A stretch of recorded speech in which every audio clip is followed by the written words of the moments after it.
So if you just watch this nut right here, you can see how much it moves in comparison to that control arm. Hopefully it shows up on camera.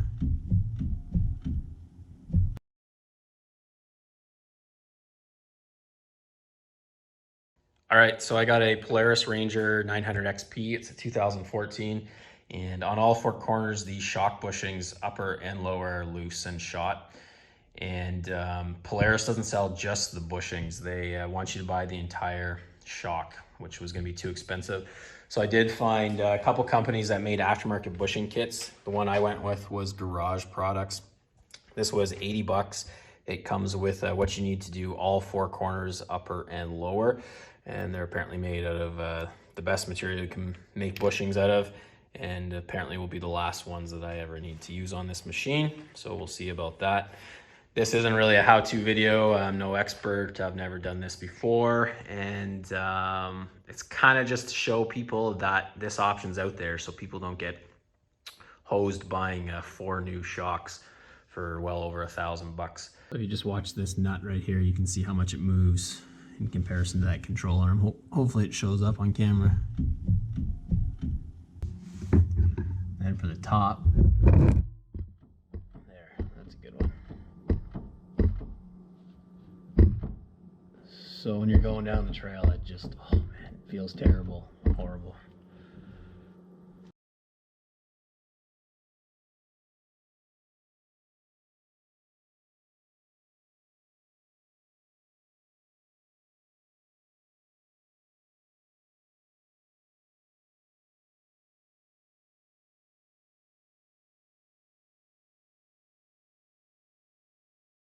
So it doesn't get much easier to pull these struts out. There's just a bolt there and a bolt up there.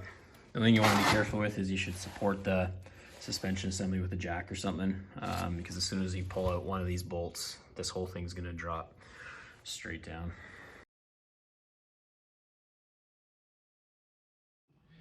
All right, so shock's out. Oh, well, that's how loose they are. One just popped right out. So there's not going to be much to these. Just pop out the bushings. Clean up inside as much as you can in there, and insert the new ones.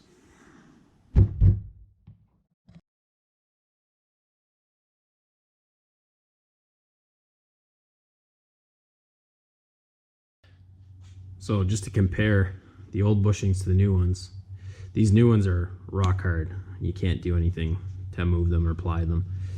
These old ones are just pure rubber. So I'm sure they make for a softer ride. These ones are probably going to be pretty rough, but they shouldn't ever wear. All right, so there's the finished product. Doesn't get much easier than doing shock bushings, I've learned. Anyways, take out the old ones, put in some synthetic green grease all over the place on the new ones. That's it.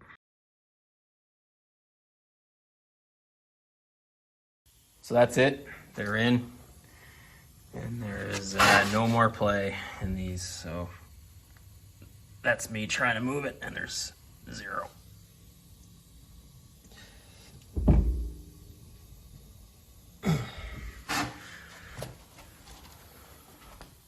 It was very easy, probably about 30 minutes aside, probably the equivalent difficulty to a pad and rotor change or even just an oil change, very simple.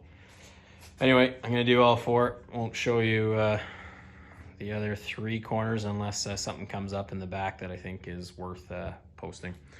Anyway, if the video helped you out, feel free to leave a comment. If you have any questions, leave a comment or hit that like button. Thanks.